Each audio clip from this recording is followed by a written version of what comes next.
Olá, alunos do sexto ano. Aqui é a professora Jéssica Paixão e vamos iniciar mais um conteúdo, o módulo 5, que fala um pouquinho sobre as rochas e os minerais. Então, a primeira questão para vocês é se vocês acham se rochas e pedras são a mesma coisa. Então, pensa aí um pouquinho. Rocha e pedra é a mesma coisa? Será? Então, quem falou que sim, a resposta é não. Rochas e pedras não são a mesma coisa, porque rochas são agregados naturais compostos por minerais. Aqui é um exemplo de rocha. Então, quando você faz uma viagem, você passa por aquela parte de montanhas e você observa rochas, as rochas são formadas, né, por minerais que se compactaram ao longo de anos. Já a pedra é um pedaço solto de rocha. Então, quando você encontra uma pedra na rua ou você visualiza a pedra de obras da sua casa, nada mais é que um pedaço solto de uma rocha. Então, sabendo essa diferença, agora a nossa nova pergunta é: como surgem as rochas? Como elas surgem? Na verdade, o processo é bem importante que formam as rochas. O nome desse processo é intemperismo. Grave, anote, que é o processo de desgaste das rochas, que pode resultar em modificações no nosso relevo. Então, quais são os fenômenos que provocam o intemperismo? São vários, eles podem ser físicos ou químicos, né? Ou seja, a natureza impõe esse processo. Como assim, Jéssica? A chuva, por exemplo.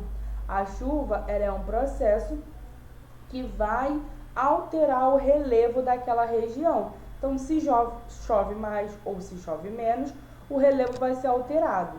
O vento é um processo importante. O vento, ele carrega ou retira minerais daquele tal lugar.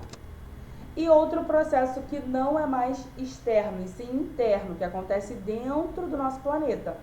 Quando o magma lá, ele, né, fica em alteração, ele pode ocasionar, na verdade, as modificações nas placas tectônicas. Então, o afastamento da placa tectônica vai levar também ao processo de intemperismo, tá? Então, intemperismo é quando as rochas estão se modificando, tá? Elas estão se desgastando, elas estão se formando. Então, é o processo de surgimento das nossas rochas, tá? E aqui alguns exemplos para vocês de modificações que levam ao intemperismo, tá? Então, todas essas formações de estruturas que podem até no futuro levar para a gente um ponto turístico importante, tá? A gente conhece como intemperismo. Sabendo do intemperismo, vamos relacionar os tipos de rochas que existem na nossa natureza. Então, nós temos 3 tipos: rochas magmáticas ou ígneas, rochas sedimentares e rochas metamórficas. Então, estudando um pouquinho sobre esses nomes, vamos agora anotar. As rochas magmáticas, como o nome já diz, ela é formada quando o magma, aquela estrutura do nosso manto terrestre, né, lembrando da aula passada, crosta, manto e núcleo. No manto nós temos o magma. O magma, quando extravasa de um vulcão, ele é chamado de lava. Eu mostrei para vocês isso. E a solidificação desse magma, ele leva à formação de uma rocha, que o nome já diz, rocha magmática. E qual é o exemplo, Jéssica, de uma rocha magmática? O basalto. O basalto, ele é muito usado em estruturas das nossas calçadas. Aí um exemplo do calçadão de Copacabana, ok? Um outro exemplo, granito. Granito e não granizo. Quando chove, a gente chama granizo. E quando é pedra, quando é rocha, na verdade, é granito. Então, ninguém fala mais chuva de granito, é errado. Então, granito é uma rocha magmática que pode ser utilizada como a produção de pias, pisos, ok? E mais um exemplo é a pedra pumice, que ela é utilizada para remover as calosidades dos nossos pés, esfoliar o pé, limpar. Essa pedra pumice também é conhecida como uma rocha magmática, veio lá do magma, que solidificou. Um outro tipo de rochas são as rochas sedimentares. Então, as rochas sedimentares, como o nome dela já diz, é formado quando o sedimento vai se compactando na nossa natureza. Então, Preste atenção nessa figura. Número 1, os agentes do intemperismo desgastam as rochas. Então, o vento, a chuva vão fazer esse processo. Em 2, os sedimentos são transportados até o fundo dos rios. Então, olha a diferença. Esses sedimentos, eles vão ser transportados e eles vão ficar ali, ó, como no 3, se acumulando em camadas cada vez mais compactadas. E aí, quando esses minerais eles se transformam, né, os grãos vão ficando cada vez mais unidos, eles vão formar a rocha sedimentar. Então, as rochas sedimentares têm uma formação diferente do que das rochas magmáticas, ok? São sedimentos que se compactaram ao longo de anos. E aí um exemplo, olha aí, são essas estruturas, né? Como essa formação rochosa de arenito no Parque Estadual da Vila Velha. É um exemplo. Um outro exemplo, Jéssica, o calcário. O calcário, ele é formado por acúmulo de carbonato de cálcio, tá? E aí, quando a gente fala sobre sedimento, compactação, a gente lembra dos fósseis, que vocês também estudam em geografia.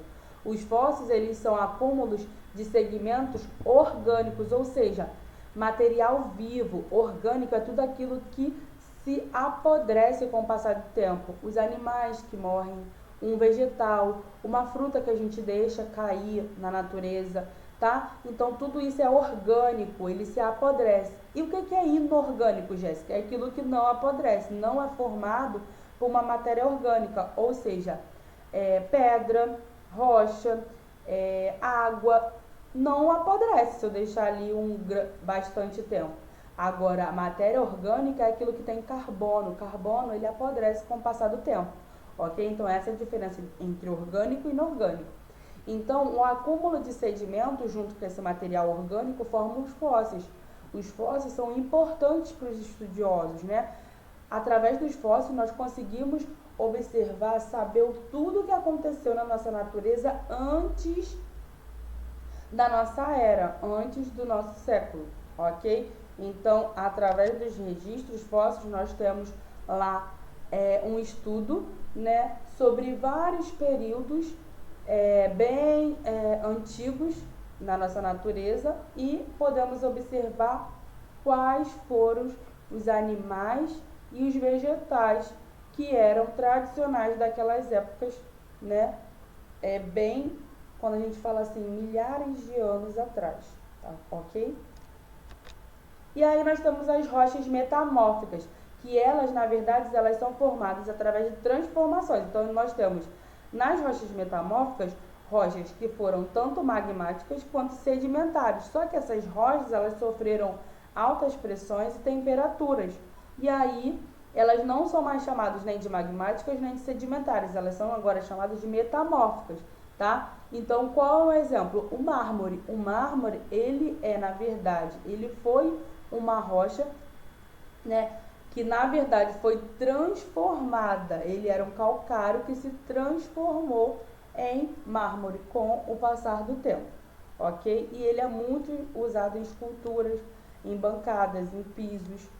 E um outro exemplo é a gnase. Gnase, ele na verdade é uma rocha que foi modificada, foi um granito que sofreu transformações. E aí agora ele não é mais uma rocha sedimentar, ele é uma rocha metamórfica, porque ele sofreu transformações. E um exemplo, aqui no Pão de Açúcar e no Corcovado, nós encontramos rochas metamórficas, que são as gnáceas, ok? E eu agradeço a vocês pela atenção que vocês me deram hoje e vamos fazer os exercícios sobre esse módulo, ok? Beijos e até a próxima!